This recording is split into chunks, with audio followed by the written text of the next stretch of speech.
Good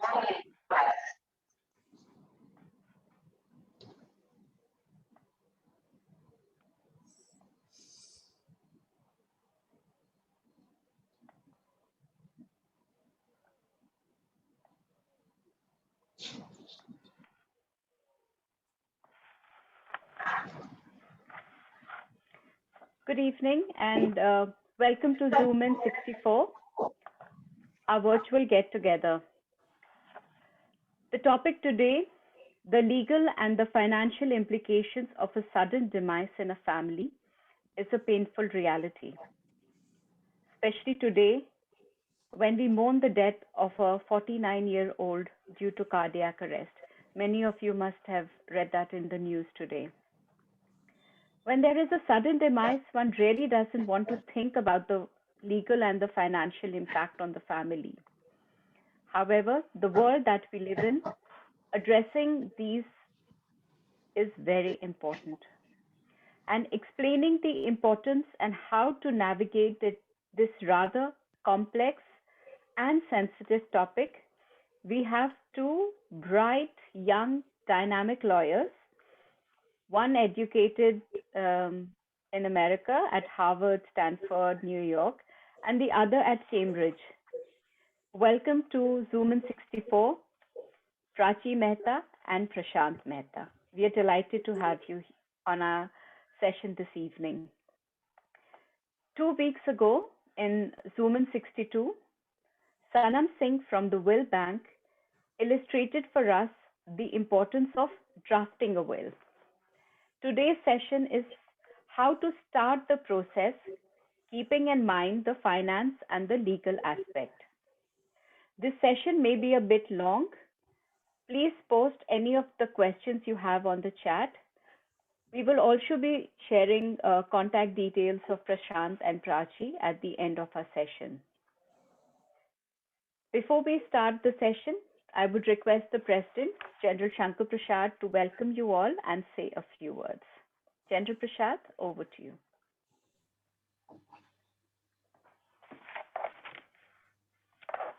Thank you, Sanjana, and thank you for getting these terrific speakers for us. Good evening, Prashant, and good evening, Prachi.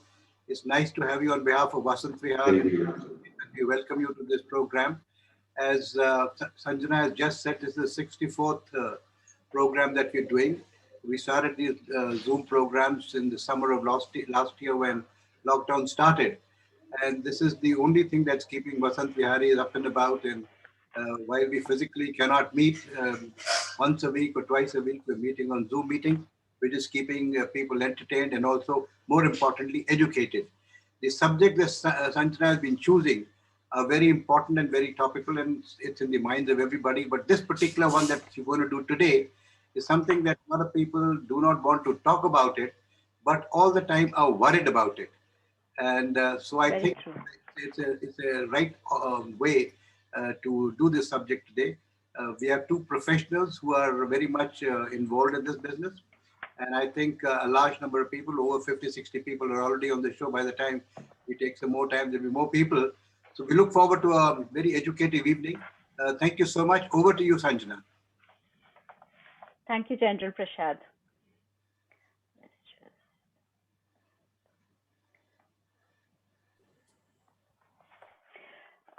Let me just introduce the speakers, our dynamic lawyers here.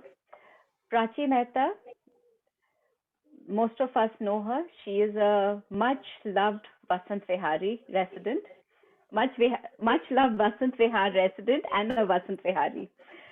Prachi Mehta is a lawyer and a mediator, having started her career over 15 years ago in New York.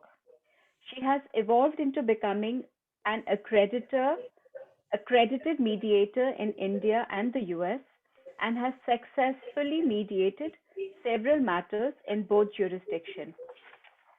She's the founder of TAG, an organization for alternate dispute resolution and providing clients with a simpler route to justice. She's a visiting researcher at Stanford Law School to research and develop mechanisms for Indian industries and companies to effectively use mediation for resolution of their disputes. Welcome to this evening session, Prachi, once again. Prashant, welcome. Prashant Mehta was a recipient of the prestigious Cambridge Commonwealth Scholarship for studying law at Cambridge University, UK.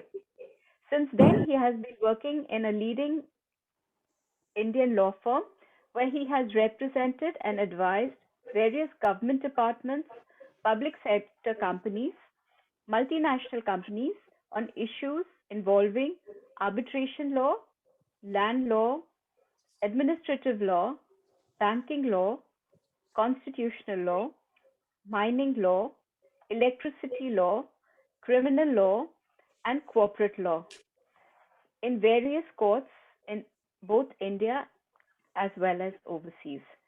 So we have very dynamic is a word I had used before, but well qualified and two lawyers here amidst us. So let's get the session going. Prachi, let me start the session by asking you the first question. The elders from our generation prefer not to make a will. They believe in natural progression.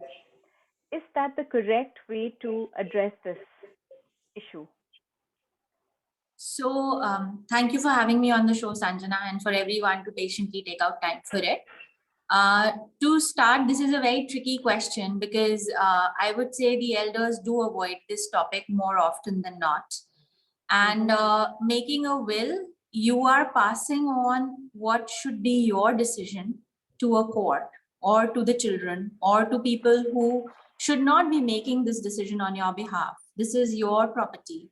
And for people who believe that, oh, my children are a little bit different from the one that happened in XYZ's house or ABC's house, I would say 90% of the time this does come out to be untrue because it does become a legal battle for a lot of people. And sorting these issues out is a good idea. Now, it's very difficult. And one way children can approach it is that one of them doesn't go alone and talk about it, but they can collectively talk about it because, you know, I generally see that terms are generally good when the parent is still around. So at least the talking terms exist and it's in everybody's goodwill to form a will at that point. So approaching it together is a better idea. And also that belief that some of the older people harbor that this is a jinx and if you talk about it, it might lead to my untimely demise and, you know, people are preparing for my demise. No, people are just preparing for harmony after your demise. They're just wanting to be on cordial relations with each other and not have to go through the humdrum of the court. I know that is, I mean, you lose a person and then you have all this. Yeah, conflict. very unfortunate. It's very, very sad. Prachi, if a son dies before the father and the property was jointly owned between the father and the son, does the wife or the daughter-in-law get possession of the house? And if so, when does that happen? So daughter-in-law has the right over the husband's share. So she cannot be asked to leave the matrimonial home even after the demise of her husband. And this can be settled between the father-in-law and the daughter-in-law either through a mediation or a litigation depending on how their circumstances are. But according to the latest Supreme Court judgment, she actually has the right to stay there until it is resolved and maybe even have the right to inherit it depending on what the resolution comes out to. Okay. So is it something where mediation often helps? Absolutely. Everything, it helps in everything, guys. A lot more than litigation helps. I know Prashant might disagree with me on this a little bit. He's a pure litigator. But mediation does help a lot of families. And I feel if you can resolve it amicably, then why fight? Sure. Again, Prachi, a question to you. In case the woman has lost her husband, her brother-in-law and her father-in-law, and she is left with a daughter, what does she do? Does she inherit everything or what happens? What is her legal status? So she would be entitled to the share of her husband in equal with her daughter. And if there is any ancestral property, the daughter will also be entitled to a share in that. But that's about it. She will not be, the daughter-in-law will not be directly entitled to a property from the father-in-law or the brother-in-law. Okay, right. This is a question which often pops up is, how many times can a person change one's will if one has already made a will? Hundreds of times, as many times as you like, and as easily as you like. It's as simple as writing it on a piece of paper. However, there are certain things we always adhere to. Have the witnesses, dates should match, there should not be a discrepancy. If you have a bank account, make sure there is no discrepancy between the nominees on the bank account and your will, because that can devolve into a battle sometimes. You should also make sure that you mention your earlier will when you're making a new will. It should just not be a new piece of paper. It should mention the earlier will so that there is clarity that this precedes and what precedes what and what comes after what, so that there is no confusion with respect to the dates in that. And what is the process and the time period for registering if there is a death in the family and for obtaining the death certificate? Are there any different bits of information that one should ensure that one has on the death certificate? Because very often people hear of stories that, you know, the name was incorrect or the time was incorrect. So what are those information which is crucial to have on the death certificate? So definitely the name, the date of birth, father's name, place of death or cause of death. All those are important informations on the death certificate. As far as getting it is concerned, there is a 21-day stipulated period in which you have to apply with Registrar of Deaths. It's a fairly simple process. You can do it online.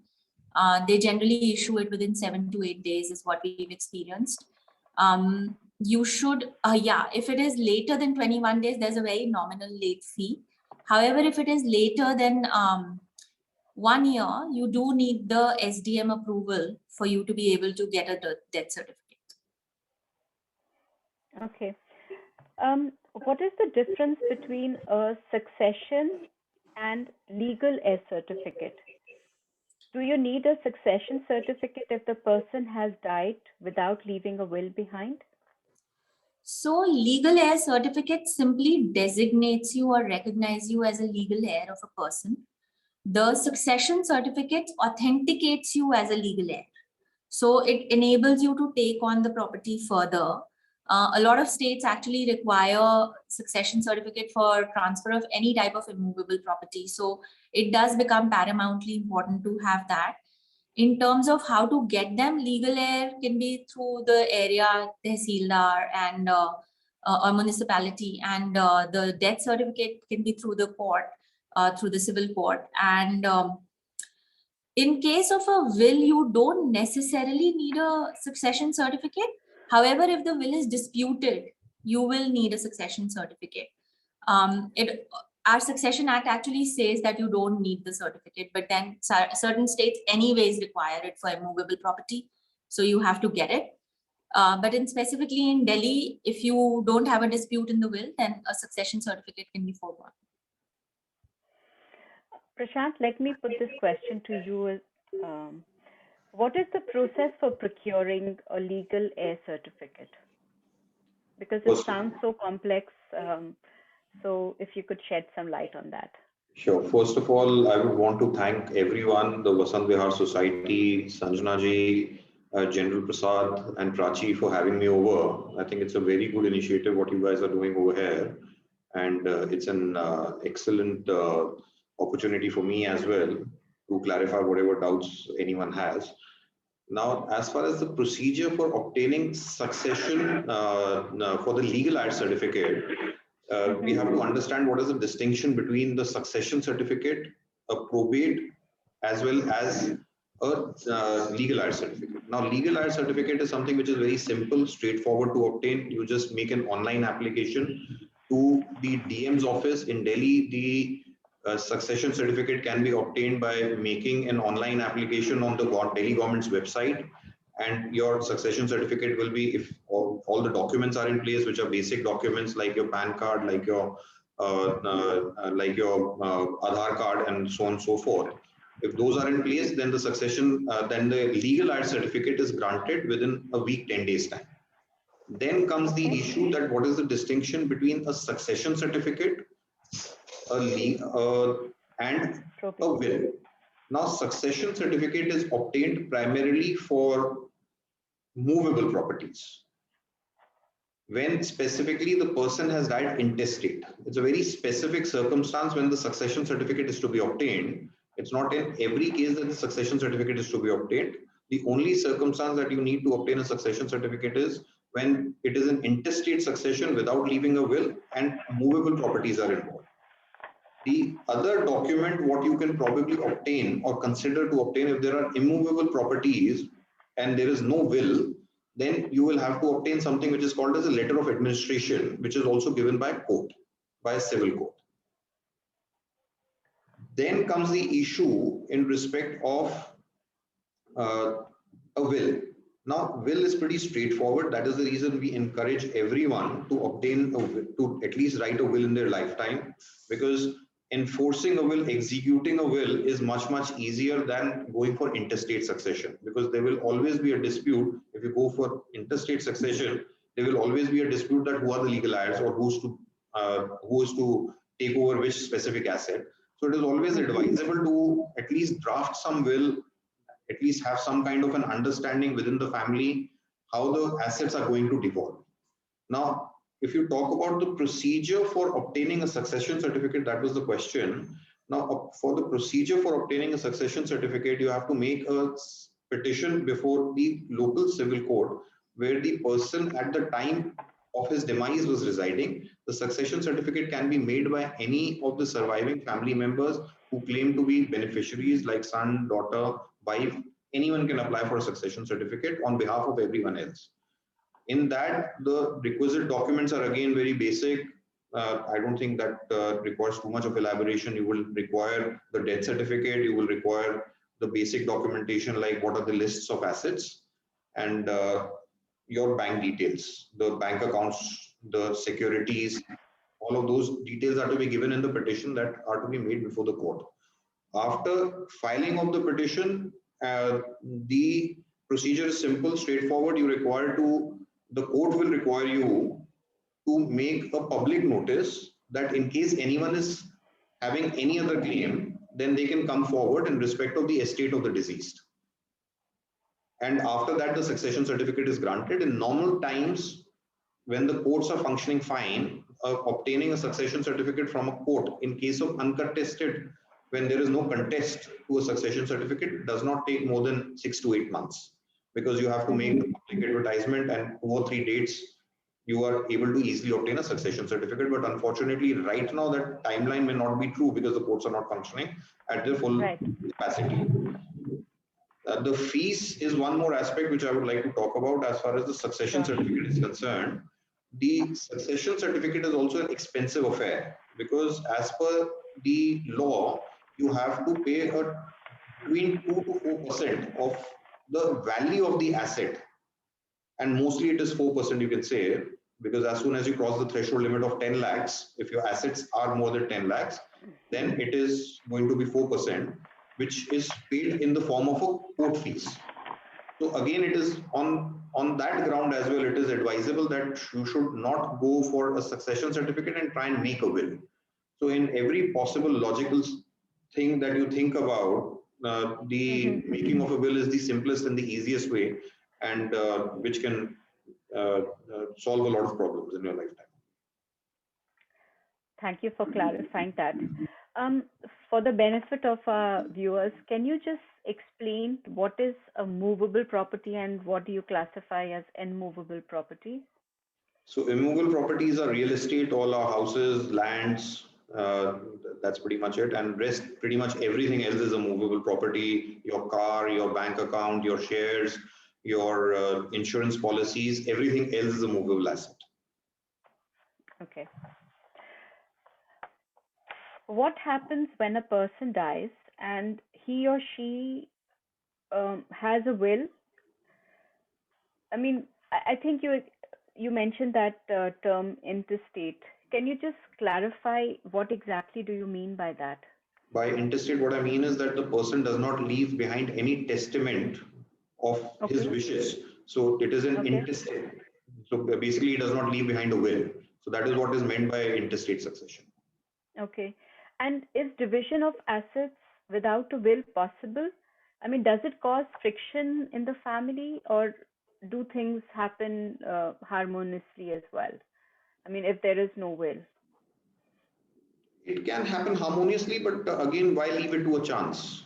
The point is that, of course, I'm not going to say as a general proposition that it cannot happen harmoniously. We've seen umpteen number of cases where brothers and sisters have not fought, but we've also seen umpteen number of cases where brothers and sisters have fought to the end. And in fact, if anyone asks me that in all the litigations, which are the most contested litigations, I always say that it is between brothers and sisters, which is the most contested litigation. It is not between two corporations. It is not between a husband and a wife. Also, I think when brothers and sisters fight, they fight to a different level altogether, which starts from your childhood and goes on after the demise of your parents.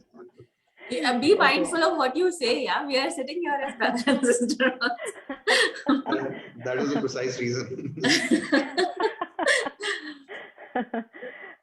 What is the validity of an unregistered will or an audio will? Prashant? Now, these are two very separate concepts. Let's take them separately and deal with them separately.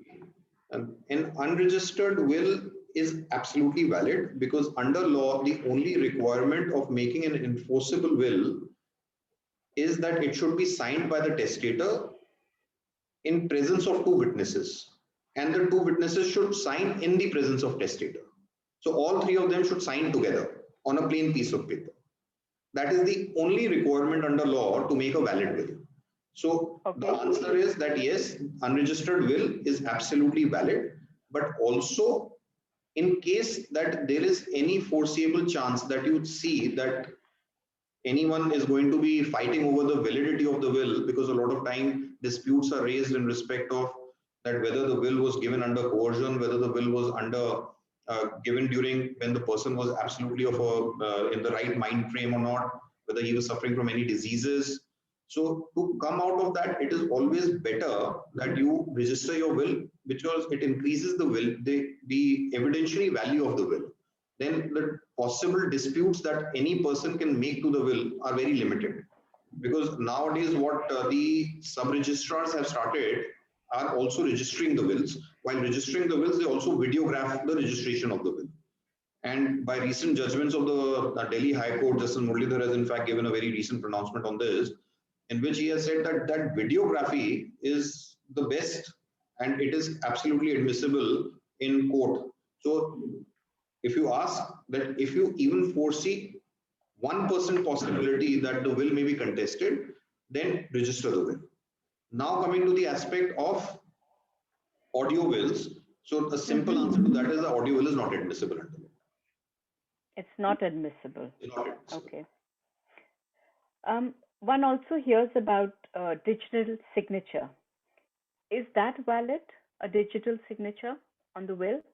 Unfortunately, till now it is not valid, even though there is a proposition or there is a policy paper, because there are few countries in the world only which make a digitally signed will as valid. There is a proposal by the Law Commission, but for the time being, if the answer you have to take, it is not valid. You cannot digitally sign your will. Okay. Right. You know, unfortunately, at this time, we are hearing about situations where both husband and wife have died. What happens in a situation if a situation like that arises when both husband and wife have died and they have not left a will? If they've not left a will and both husband and wife have died, then, and if the children are major, then they will have to go through the process again of obtaining a letter of administration from the local civil court if there are immovable properties and movable properties, both are involved. Or if there are only movable properties, then a succession certificate. So in that eventuality, they will have to go through the whole rigmarole of trying to obtain a succession certificate, because without a succession certificate, on the basis of legal heir certificate, a lot of times, a lot of government departments will not mutate the properties in favor of the children, or the bank officials, despite having a nominee on the bank accounts, will not necessarily give you full access. So the access may be given to the nominee, but in very limited circumstances. So they'll have to necessarily then take a succession certificate or a letter of administration. And if the children are minor, then what happens? If the children are minor, then it becomes very tricky. Then automatically a court will have to appoint a guardian for them. Whoever is the closest of kin will be appointed as a guardian who will take over and administer the property in trust for the benefit of the children till the time the children turn major. So then again, the whole process will have to be, so it becomes very complicated. So advisable part is that have a ready will, or at least have a family understanding between all of you, have a family agreement, MOU you can enter into, or a family agreement in which you at least crystallize that what will be the share of everyone, how the properties are going to be devolving, and so on and so forth. That will just make the task for the children very, very simple, much easier. Okay. You mentioned about nominee, so we'll just come and look at the financial aspect of a sudden demise. Prachi, if I can ask you, we hear the term having a joint account and having a nominee. How are these two different? And what happens when both the joint account holders pass away, in quick succession? So there are two questions actually. One is, what is a joint account, and when you add a nominee to a joint account, explain what these two different terms are. So to start with the nominee account, it simply means that you have nominated somebody to step into your shoes. Now this person takes the money on for the legal heirs. So if there is a difference between who is the legal heir and who is the nominee, then the nominee just steps into your shoes after your death and has to pass on the money to your rightful legal heir. Now it gets a little bit tricky where your will, your nominee, your legal heir all don't match with each other. So it's always advisable to have the same person as your nominee as well as your person who's going to inherit it through your will. It just cuts out that problem. Now with respect to a joint owner, it is a little bit more simple because they can actually access the funds depending on what kind of joint ownership account they have taken. There can be restrictive joint ownership accounts, or there can be a only after survivor joint ownership account, the main account holder, that is. So if you have a joint holder account where you have all access, then you can actually use the money right away, even without any hindrance or anything. And in that case, no devolution of the money really happens unless it's willed, and again, there is a conflict in it, then that becomes tricky too. With respect to both people passing away in succession and not there being a nominee, then it either goes through the will of the last surviving person. If the wills are in conflict, then that also becomes a debate. So it's always good to have, like Prashant said, a family understanding. When you're making a will, yes, it's important to have your witnesses. It's important to, even if it's not registered, it's important to have all the dates aligned. But it gives you an added security with that video recording, and also gives you an added security if you share it with your family members and have them sign the will too at the time of the draft. That just makes sure that everybody is right there in agreement with it, and they are signing off as siblings, as children, in whatever capacity they are there. So that just takes away the edge from all kinds of dispute in it. And these disputes can arise whether it's a nominee account or a joint ownership account, as we've discussed, but definitely easier in a joint ownership account compared to a nomination, where the difference between the legal heir and the nomination exists. Generally, you find that people don't like to share their will with the successors. What you are suggesting is that it's easier and better to let the successors know about the content of the will? Absolutely. So this is your discussion with your children, your siblings. This should not be the discussion for the next generation.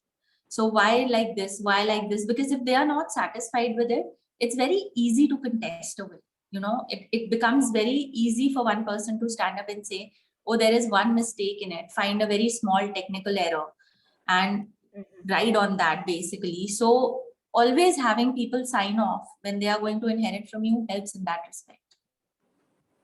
Unless, of course, there are dire circumstances in which you can't share. Okay. Can I? So, yeah, sure. Can I question? No, not just. We'll All right. wait till the Okay. end of the session. Go ahead. Go ahead. Okay. Is it better to have a joint account, or is it better to have sole accounts, Prachi?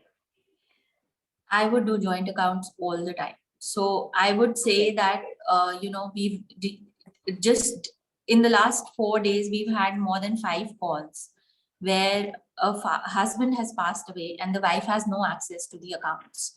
And yes, you could be taking money into one account and saying, I will eventually transfer it into our joint account at some point. But you know what happens? Slowly life sets in. You get lazy about it. You start using the same account to push into investments directly. So you stop moving the money to joint account unless whatever is required. Okay, I need this much money, please move this much. And that's the only amount being moved. So that becomes a little tricky because sometimes they are not even aware of the account numbers and passwords, and that becomes a whole new battle on its own. Okay. And you're right. I mean, people have multiple bank accounts, and the documentation process is very often very complex. How does one list? What would you suggest as a way of listing all these financial, should I say, assets one has? How does one do that? Is there a system of going systematically? Because when making a will, that is like a stumbling block for people. That how does one ascertain, what the financial assets are? Is there an easy way to do that? Yes and no. So for the yes part, you don't really need to have a will in a very defined format, right? Except for the fact that you need to have witnesses and all. You can even have a point will, like bullet point will, that this asset to this person. And you have to be very clear about it. Like, say I have one house where I want to give one floor to one kid and one floor to one kid. I should be specifying the floor also. So fairly simple when you think about it like that. But it can become as complex as you want. Oh, I don't know how much money I'll have 10 days down the line in my account.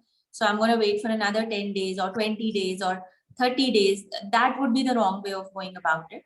You would be thinking in long term, and then you are leaving a window where, God forbid, something happens. So in terms of financial assets, always keep making new wills if you want to. I mean, there's no harm in it. You just have to mention the previous will, tear up the previous will if you don't want it around.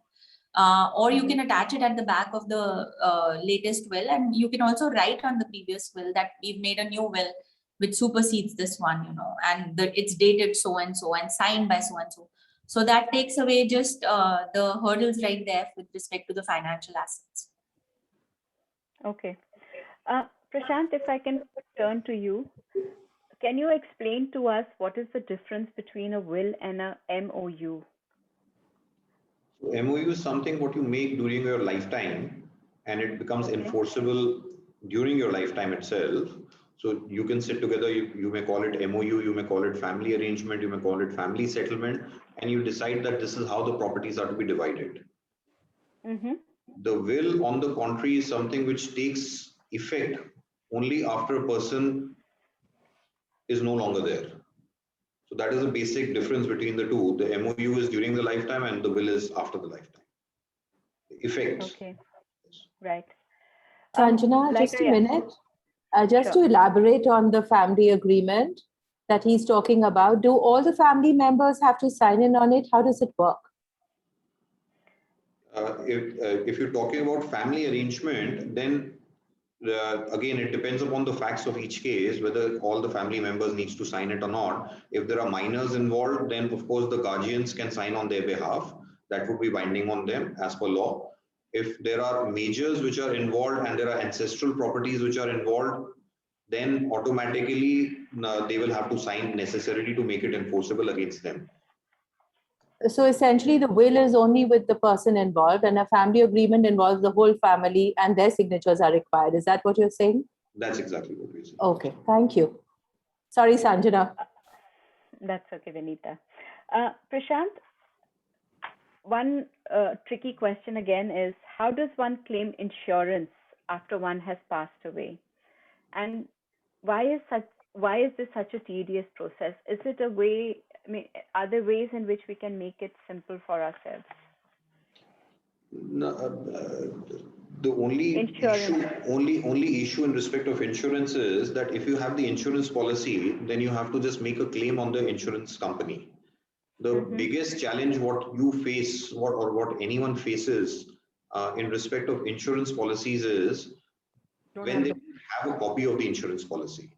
Now, most of the insurance policies nowadays you can access digitally, but sometimes if it is not accessible, then that may create a challenge. So it is imperative that at least someone in your family should know that what all policies you've taken, and they should have a copy of the policy to make a claim under the policy.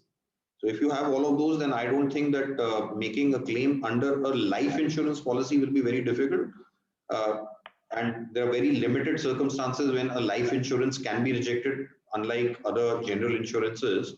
So just the only thing what we have to be careful about is that whatever insurance policy that we're taking, the beneficiaries under the policy should know that this policy is existing, and a copy of the policy should be available with them.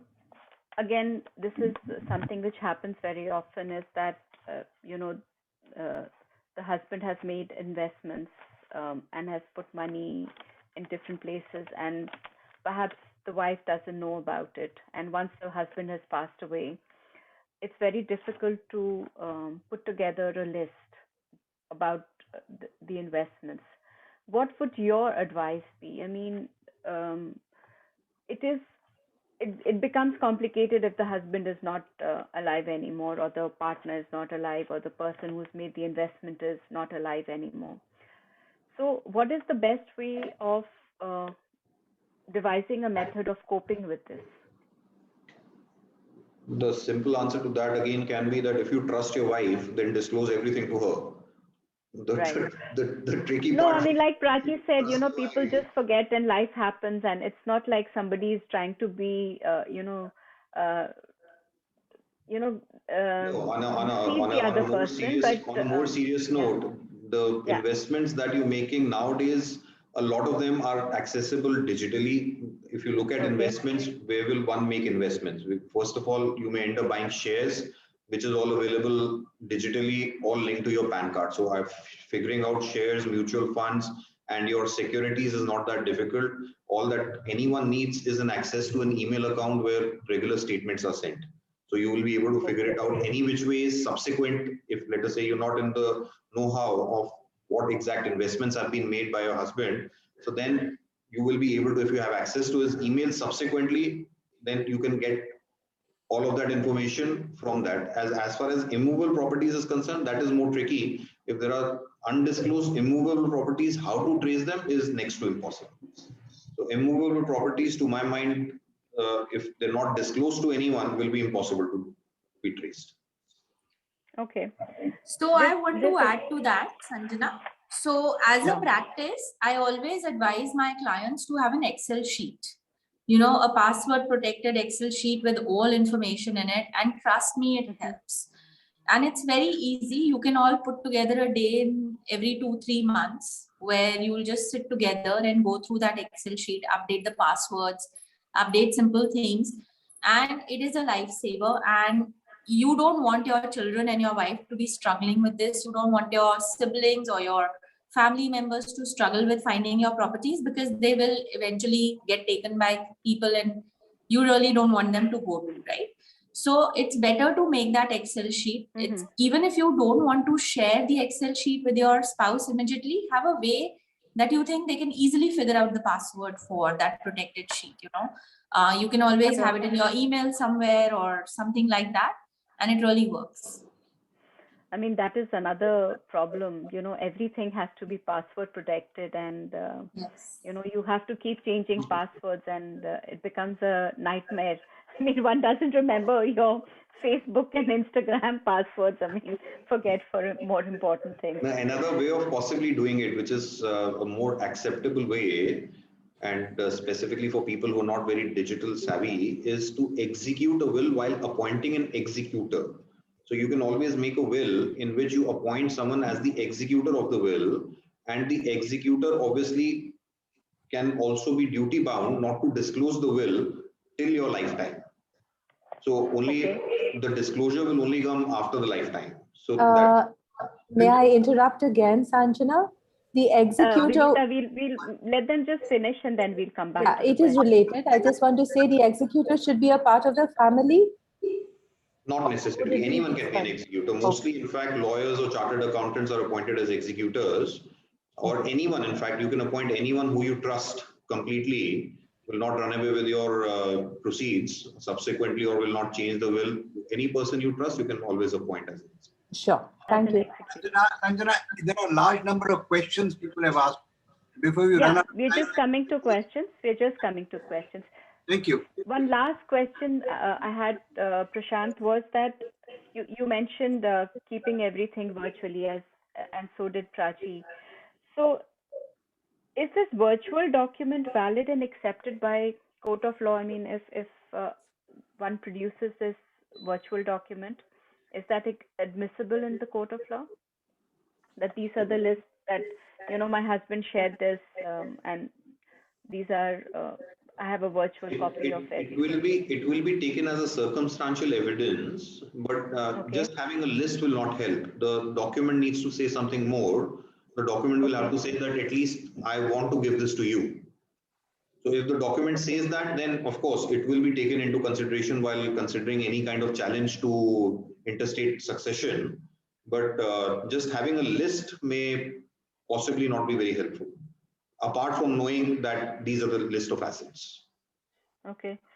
Thank you for clarifying that. And as General Prasad is saying, there are plenty of questions, but we had a question from Jaivan Singh. If you would like to unmute and ask your question, please go ahead. So there is a very specific question.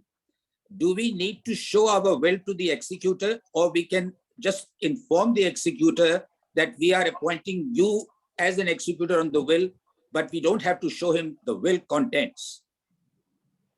Absolutely, you don't have to show him the contents of the will. What, as a matter of practice, in fact, a lot of times what is done is that the will is kept in a sealed cover to be only opened by the executor after the demise. So the seal is also technically opened, and that can also be a clause in the will that if the seal is tampered, the will be invalid, or whatever implication you want to give to it. But there is no requirement under law to disclose the contents of the will to the executor before. Excellent. And one more specific question, that I hold a joint account with my wife, let's say in fixed deposits, and I will it exclusively to her as the joint account holder in case I die before her. But if she predeceases me, now I had nominated my daughter as the nominee for that money. Now, if I predecease her, the money goes to her being the joint holder. How do I ensure that she still ensures that the money goes to my daughter? Because then she can actually distribute amongst all children or amongst the son and the daughter both. Sorry, let's understand the question first of all. So there's a joint account holder between you and your wife. And further, what exactly is the question? I'm not very clear about the question. Yes, and you see that fixed deposit currently has my daughter as the nominee. Right. Now I predecease my wife.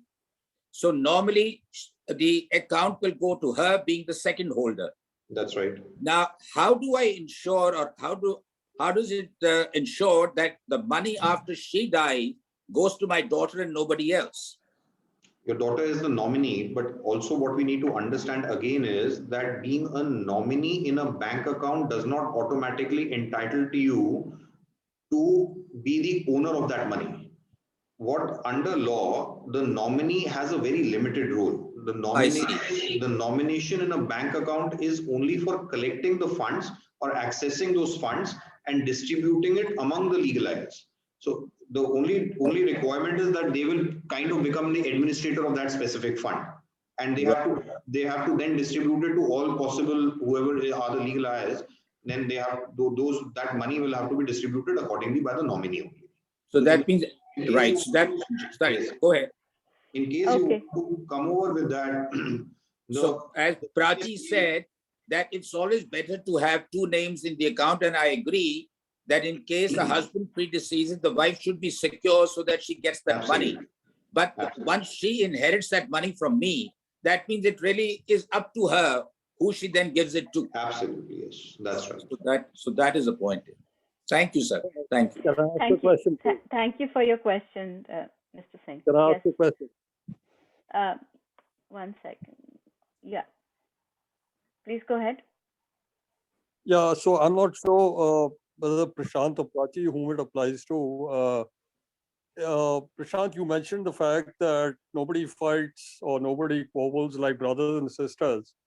So the question is, I mean, if your parents pass away and one of the eldest sibling is named executor of the will,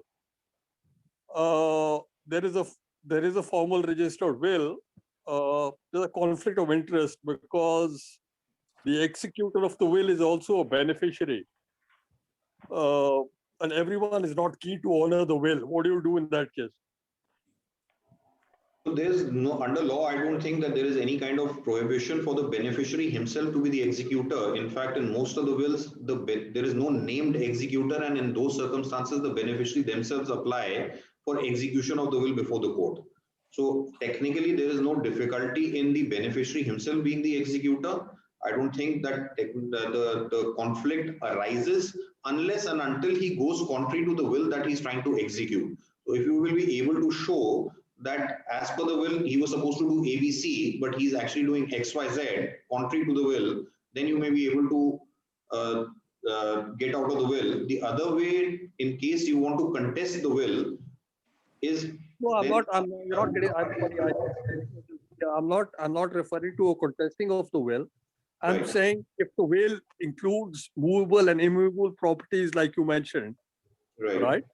The immovable properties get transferred to the children as per the will. However, unfortunately, with regard to the immovable properties, which tend to be of high value,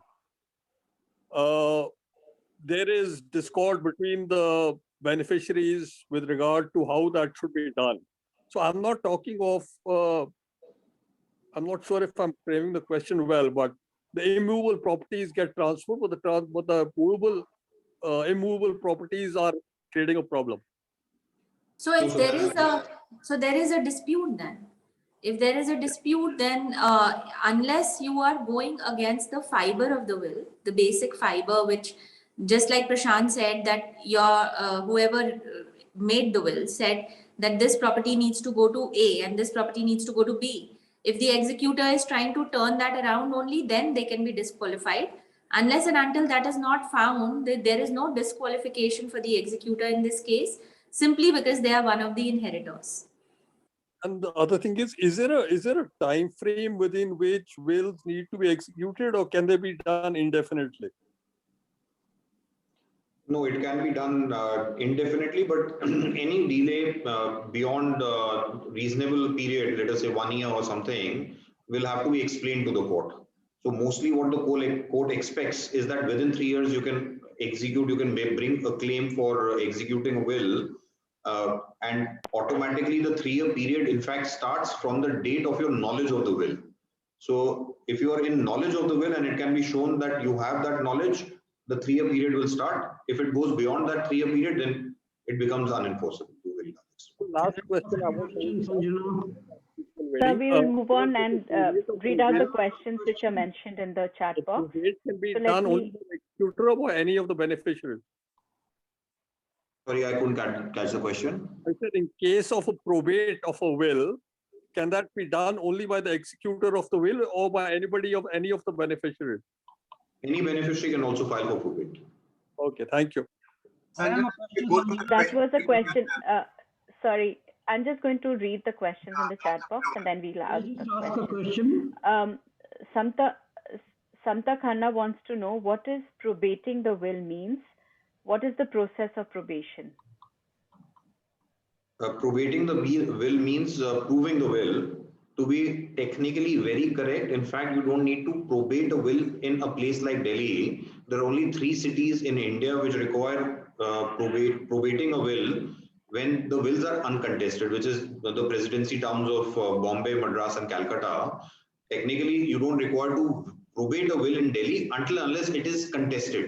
So if after obtaining a will and all the brothers and sisters and all legal heirs are agreeing that this is the will and this is how the assets have to devolve, then you can just present the will to the concerned departments. In case of removal properties, you can present the will to the municipal corporation. For mutating the property, in case of bank accounts, you can present the will to the bank for taking over the bank accounts. But only in cases when the will becomes contested, then you need to probate a will. Okay. Or prove. Manpreet Sharma wants to know, do you need to assign an executor in the will? You don't Not need to To assign an executor? Not necessarily. If you don't assign an executor, the court will assign one for you. When it's being probated, one person will get designated, but there is no necessity of having an executor. Okay. This is a question from Mr. Khurana. Can a beneficiary mentioned in the will override nomination made in the bank? Can a beneficiary named in the Mentioned will? in the will override the nomination made in the bank? No, again, this takes us back to the answer which I gave earlier, that a nominee does not, being a nominee in a bank account does not confer him any right. So if there is a contradiction between who's the nominee in the bank account and who's supposed to get the money under the will, the person under the will can always file a petition in the court asking for those monies which the nominee has received, because the nominee is supposed to only hold the money for the benefit of the actual beneficiary. So if the will says that the money has to go to Mr. X and Mr. Y is actually the nominee, Mr. X can always bring any kind of action, some kind of action in the court to take the money from the nominee as a recovery suit or something. Those proceedings are needed. In what scenario is an executor to be mentioned in the will? How can that help or be? I think you've answered that enough. In case of a joint FD, if one partner is dead, do the other partners require signature of all the legal heirs of the deceased to claim the closure proceeds? Sorry.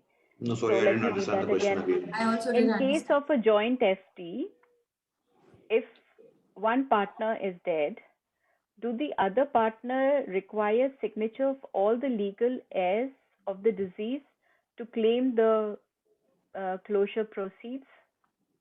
No, I'm not very clear about the question. So, in a FD, joint I think account, fixed deposit. yeah, You're talking about a fixed deposit, yeah? that's right, yeah. In a fixed deposit, if one person has passed away, for the other person, does the person need to have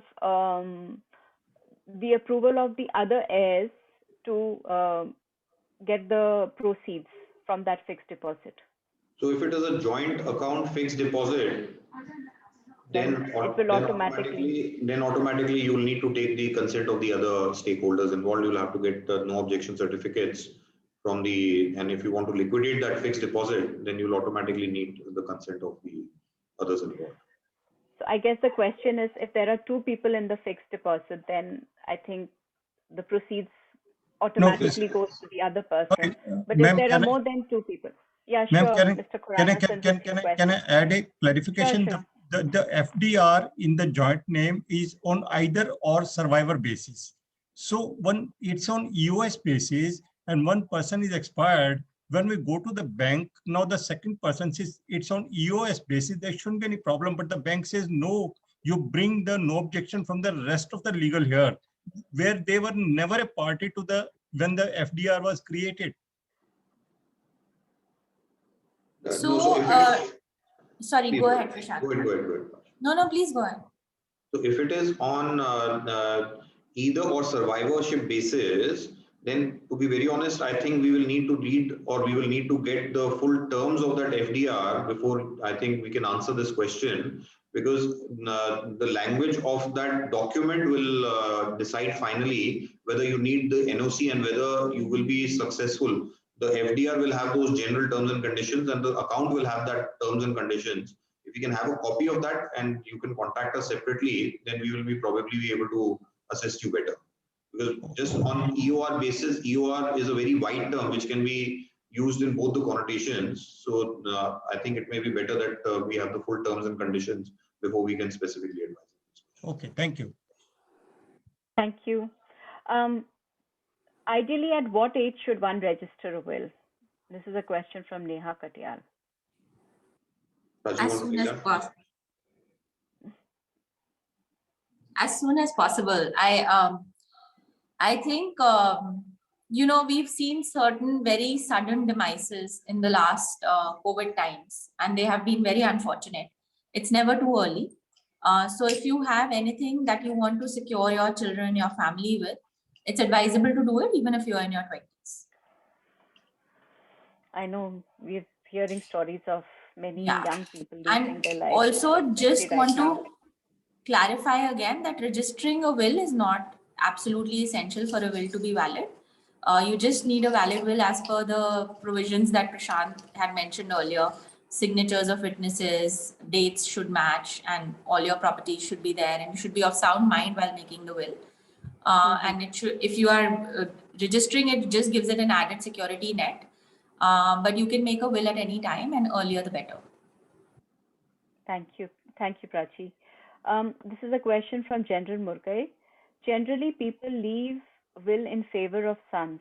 Can daughters claim their right in the property? If there is a will in favor of the son, then daughters can. आटा और थोड़ा सा मैदा डाल के ना उसका रोटी Sorry banana. about the atta. Sorry about the atta and maida. That's important in life too. Absolutely. So going back to the question, if there is a will, then the will take precedence over everything else. In case of intestate succession, when there is no will, of course, the daughters have an equal right. But in case the father has decided to will everything in favor of the son, then there's not too much you can do about it, apart from bringing a challenge to the will, which can again be on the ground of that the will was given under duress or coercion, or the will was executed at a time when the person was not of sound mind, or the will lacks the essential requirements that the witnesses have not signed in presence and are not able to testify and prove the will. These are the three general grounds on which you can challenge the will. thank you for that, Prashant. Next question is, can the beneficiaries of the will be the witnesses? No, the beneficiaries of the will should not be the witnesses, because that makes the will unenforceable. It should be some other people who are, because otherwise anyone can make and forge a will. So the requirement is that the beneficiaries should not be the witnesses to the will. They can, of course, if there is a family consent, they can sign as confirming parties to the will, but they cannot be the witnesses to the will. Okay. There's a question from Deepak Bhalla, but I will let him ask that question himself. I'll move on to the next one. Can beneficiaries be witness to a bill? You just answered that. I heard somewhere. Okay. Do you mean? Could I ask Sanjana? Just 1 second. Gurdeep, okay, go on, Mr. Bhalla. Please ask your question. Okay. The question is that my understanding is that the beneficiary of the registered will or unregistered will is entitled to execute the will himself or herself. That's right. That is perfectly, because in mutation we give it in the MCD, and in banks we give the copy in the MCD. Yes, in fact, I would say that almost 80 or 75, 80% of the wills don't have a named executor. Mostly beneficiary themselves execute the wills. That's fine. That was my question. And secondly, Okay. about people were asking about the bank account, joint bank account in either or survivor. If one of the members, one of them is diseased, the other one will be the automatically beneficiary of that account, or the nominee will be the beneficiary? The joint holder will be. Joint holder will be. Yes. Thank you very much. The nominee will come into picture when both the account holders are no more there, and then the nominee comes into the picture. Thanks a lot. Thank you very much. Why do the banks give so much emphasis on adding a nominee? I mean, if nominees are just like... Because it makes their task simpler. After the demise of any person, they at least have a contact point of person. So that is the reason they, at least bank for their internal purposes, insist that there should be a nominee in a bank account. But to be very honest, legally, I think it makes very little difference whether there is a nominee or not. Okay. Gurdeep Singh, you've got your hands raised and there are a couple of questions you have here. Would you like to ask the question yourself? You'll have to unmute yourself, sir. I'd like to have one clarification, Sanjana, if you permit. After Mr. Gurdeep Singh's question? Yeah. A comment and two questions. The comment is it's a fabulous webinar. I don't regret joining it from Mexico City. Two questions. Wow. The first is that if we've made a will, we've had it registered, or verbally we've shared it with all the children and they are all accepting and agreed to it, how do we now get them to sign? Is it possible to get them to then sign, and in what manner should they be signing and where on the will? The second question is, we included an executor in the will. What happens if the executor predeceases us? So your children can sign it at this point also, together or sequentially. There's no requirement per se, since you already have the witnesses. This is only an agreement of the will, and it shows that they have agreed to it. As far as predeceasing of the executor is concerned, like Prashant said, 75 to 80% of the wills are actually executed by the people who are the beneficiary themselves. And only if there is a dispute does that arise. But in your case, if you get the children to sign it, that dispute also goes away. Just one further point I would want to add, that there is a very specific provision under law that when executor predeceases the execution of the will, then you have to file something which is a very different petition altogether in the court, which is called as the letter of administration annexed to the will. So at that point of time, the court will execute the will for and on your behalf because the executor has expired. So that is a very specific provision and a very specific question. And we are very happy that we have an international audience also. I'm from India. I'm just happy. Thank you for joining. So are you then saying it's less complicated if you do not mention the executor? No, it may be better for a couple of reasons. So you have to see what suits your requirement. Most of the times when people name executors in the will are the times when they don't want how the distribution of assets have taken place to the beneficiaries or to the children. So that is most of the times when you name an executor of a will. In cases of uncontested wills, when you know that your kids will be in harmony or the assets or the asset distribution has been disclosed in the will. So the blocker thing, I think there are two things we need to do. We need to... Sanjana, can I speak? Sanjana, can I speak? General Murgai, please go ahead. After that, Mr. Sabola. Okay. General Murgai, please unmute yourself. General Murgai, please unmute yourself. Yeah, my question is will a confidential document? If not, then can the beneficiaries be told what benefit they are going to get, what property or movable, immovable assets have been assigned to them, and give a copy of the will to them duly signed, so that there is no dispute after your demise? To answer the first question, whether it is a confidential document or not, will is the desire of the testator. So if you want it to be confidential, you can make it confidential. You can keep it in a sealed cover. You cannot even disclose it to the executor. If you want it to be open, again, your desires will be fulfilled and it can be disclosed to the beneficiaries of the will. There is, in fact, it is always better if it is disclosed to the beneficiaries of the will. If the situation and the environment is conducive enough and you think that that will be accepted, then go ahead and disclose that will to the beneficiaries. There's, under law, there is only your will is being executed. As the verse suggests, it is your will. No, if we take the signatures of the beneficiaries, then no dispute. Absolutely. You make them sign the will, then there automatically cannot be a dispute. Okay. Thank you. Thank you, General Murgai. Mr. Vora, Yes. please go ahead. Yes, Yeah, I kind of wonder. well. One thing I will Yeah. say to Prashant and Prachi that it is a wonderful discussion, what I have heard, and all the questions are just covered.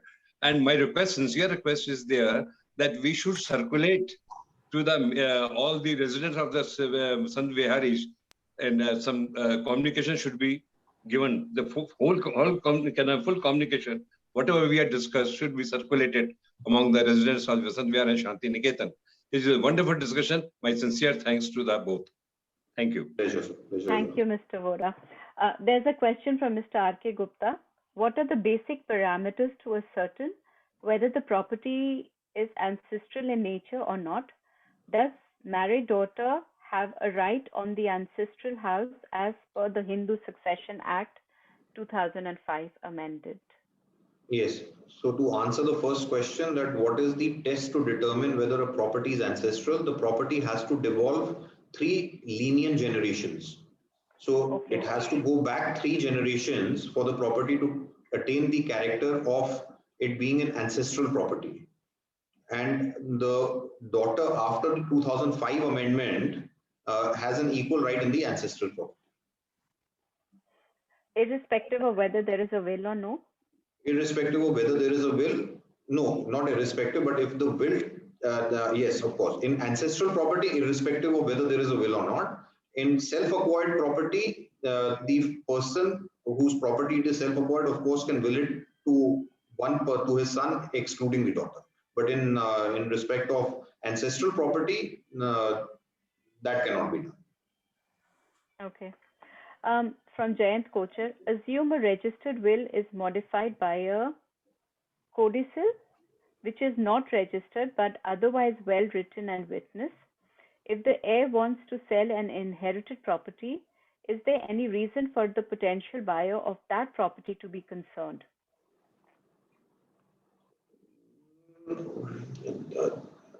Under the Registration Act, there is a requirement that any registered instrument can only be modified or amended by a registered instrument.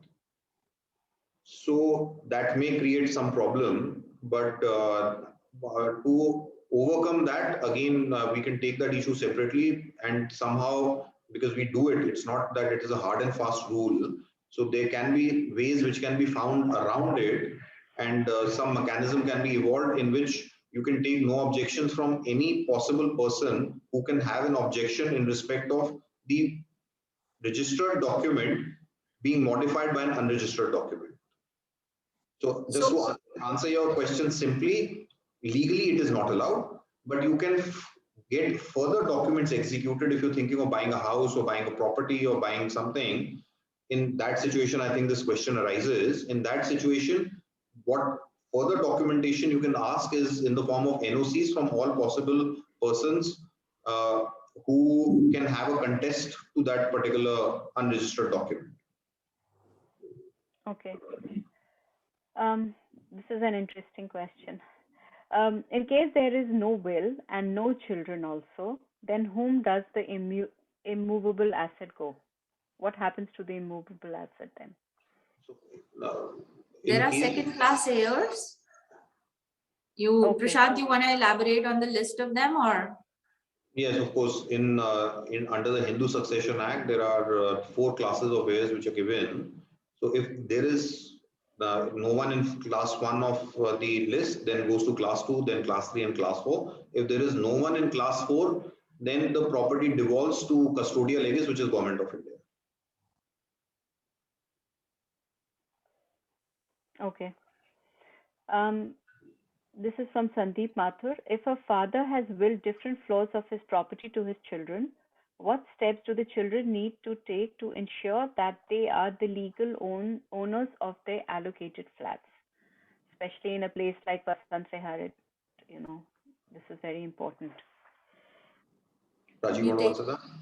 Sure, you have to mutate the property. So you'll have to go through the mutation process. And that's as per the succession certificates and all that Prashant described. And if there is any dispute with respect to them, then that becomes a separate issue.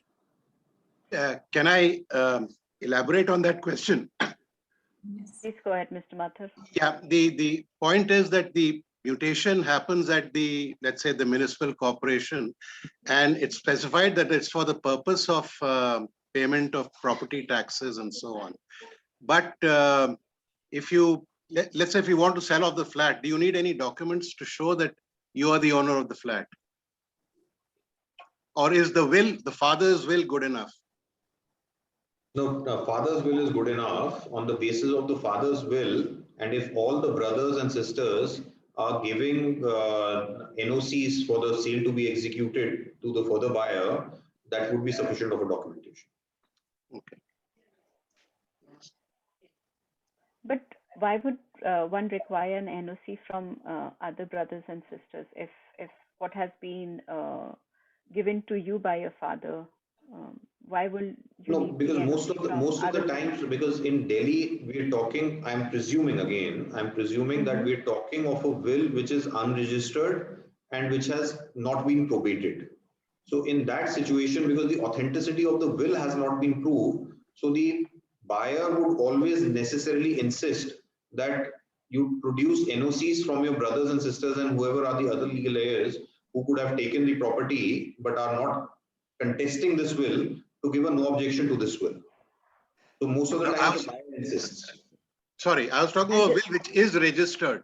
A will which is registered again can be contested. Again, it depends upon in what circumstances it was registered, whether it was videographed, whether it is contested, it is uncontested. So a lot of times, if we advise clients, we always tell them that will which has not been upheld by the court, you ask for NOC from the other co-owners who could have been possible co-owners. Right. Thank you for that clarification. This is from Manpreet Sharma. We'll just have 3-4 more questions and then we'll let you go and maybe ask you to come back again. If a ex-person wills his part of the property to his wife and also says that when both expire, the same part goes to child A, ex-person expires first, wife makes a will to give the same part of the property to child B. That possible? This is what I was going to say. So again, in this particular case, we'll have to read every word of the will very, very carefully to see whether any discretion has been vested with the wife to make a separate bequest to child B instead of child A. If the wife, if it is as simple as is being suggested, then the wife does not have any kind of right, title, or interest, because then she only has a right to enjoy the property during her lifetime and not really will it further. So the property in this particular case will go to child A. The will of the will of wife would not be paramount because the property is coming from the husband for her enjoyment during her lifetime. Okay, so, okay. And suppose the property was in the wife's name originally? If the property was in wife's name, then of course she can will it to whoever she wants. Okay, okay. If there is no will and legal heirs are disagreeing with the share of what to do, can we force one of the legal heirs who has occupied the property to sell it and give us a share? Can you do that? That's a complicated matter. Sorry, can you come up with a question again, please? Yeah. So if there is no will and the legal heirs are disagreeing about the share and what to do with the property, can we force one of the legal heir who has occupied the property to sell it and share the proceeds? No, so if there is no will and one of the legal heirs is occupying the property, then what you can probably do is you can file for an eviction suit or you can file for a partition suit before the court, and automatically you can force the person who's occupying more than his portion to vacate the portions which don't belong to him. So that is, of course, that is a very routine kind of work which you do every day in court. Okay, so I hope, Upasana Bajaj, you've got the answer. I think this will be one last question. Is there any way in which you can prevent the fraudulent registration of a will? Because that's one of the questions somebody has asked. No, so again, this question needs elaboration. When we say fraudulent registration of a will, what exactly do we mean? Can I speak now? If this is my question, I would like to ask this question. In case of unregistered will, where fraud is suspected, how can one stop the registration of the will by a legal heir? You can always approach the court. You can file a suit for injunction in which you will make the person who has committed the fraud as well as the sub-registrar a party to the proceeding and ask for an injunction from the court.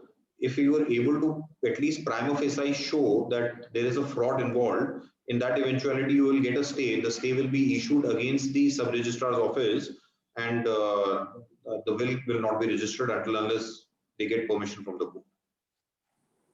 Thank you so much. Okay. And this is in continuation with Sandeep Mathur's question regarding the flat. Can the flat be sold without an NOC? What is required to make an NOC redundant? This was regarding the question which Mr. Mathur asked about the father giving a property, one floor of the property to one child, and then can the child sell it further? I mean, without getting an NOC. It's the same question. Yes. I mean, what is there a way around where one does not need an NOC to sell the property to somebody else? No, of course. Again, when I had said that you may take an NOC, that is only when I will be when we are advising you from the buyer side. But if, let us say, you are the seller, then you can always put your foot down that these are the documents as it is, and it is a sufficiently good title under law because the will is in your name. You can always sell your property. You don't need NOC. But from the buyer side, to be doubly sure, if the NOCs can be obtained, it will become a more marketable title, because there is no such thing called as a perfect title in India. That, okay, this property belongs to this person. It is only a better title concept. So the will only show that this particular property belongs to this person. But just to avoid litigation in future, what we advise clients mostly is that in cases where the wills are there and you're buying properties on the basis of will, ask for the NOC if it is available. And if it is not available, it is possibly a red flag, and it raises the question, why is there a NOC not available? And if you get satisfied with that answer, that why the NOC is not available, then of course you can go ahead with the transaction. What happens? So sorry, Sanjana, can I just continue? Sure. Please go ahead. So if there is no registered will, but there is a family settlement, right? And what happens then? No, so if there is a family settlement, then as per the settlement, if the property comes to your portion, then automatically you're entitled to dispose or you're entitled to sell off that property on the basis of that family settlement. However, most of the times, because these family settlements have not been proved in the court or have not been contested, so again, I'm repeating that from the buyer side, we will always advise the clients that you try and take the NOC from other people who signed that family settlement as well, just to be doubly sure. It is an additional requirement. It is not mandatory. It is optional. Only depending upon your risk appetite, if you want to go ahead without this additional safeguard, you may very well go ahead. And if there are deeds of relinquishment? If there are deeds of relinquishment, that's exactly NOC. So that's NOC just in another terminology, but a deed of relinquishment is the NOC only. Okay, so no stamp duty is payable? No, on the deed of relinquishment, if there is the stamp duty implications, again, there's a very specific aspects on when the stamp duty is payable and when the stamp duty is not payable, and the relinquishment deed. So we'll have to, of course, analyze the deed per se to advise you whether the stamp duty is not payable or not payable, but there are ways of ensuring that somehow the stamp duty is not payable. So you can always word it accordingly to ensure that the stamp duty is not payable. So if that is the requirement, you can always discuss it separately, and we can advise you that what wordings to insert in the relinquishment deed to ensure that the stamp duty can be avoided to the best possibilities. Thank you. And with that, we'd like to thank Prashant and Prachi. I think to the dynamic, the description of the dynamic and intelligent, we can also add very patient, because you have very patiently heard all our questions and questions of our members and our viewers. So thank you very much, Prashant and Prachi, for being part of the session this evening. And like Mr. Vora said, you know, the information which you have shared with us, I think many people will benefit from. And Prachi has also shared her contact details and Prashant's contact details. I will be sharing that by SMS as well. So thank you very much for joining in the session this evening. And we look forward to... Somebody has asked if the recording will be shared. So the answer is yes, it will be shared. Thank you, Raj, for your input there.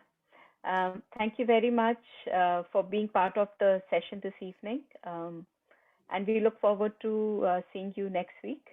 Till then, please stay safe and do think about what we have discussed today, and go ahead and make a will if you haven't done so. I still haven't. Thank you so much. Maybe I need to Thank look at you, that. Sanjana. Thank you, Raj, for having us over. And I should say this, a lot of us have gone through very tough times, and fabric of our families have changed forever. And this is the right time to not fight, but look for solutions. And, you know, Prashant and I are here. If you need any help, any advice, any helping hand, please feel free to reach out. We are here as your neighbors and your friends. Thank you. Thank you for Thank you for offering your help, Raj. Thank you very much, Prachi Very, and very Prashant. nice. Please do circulate, share the. Thank you. Thank you. Anybody else would like to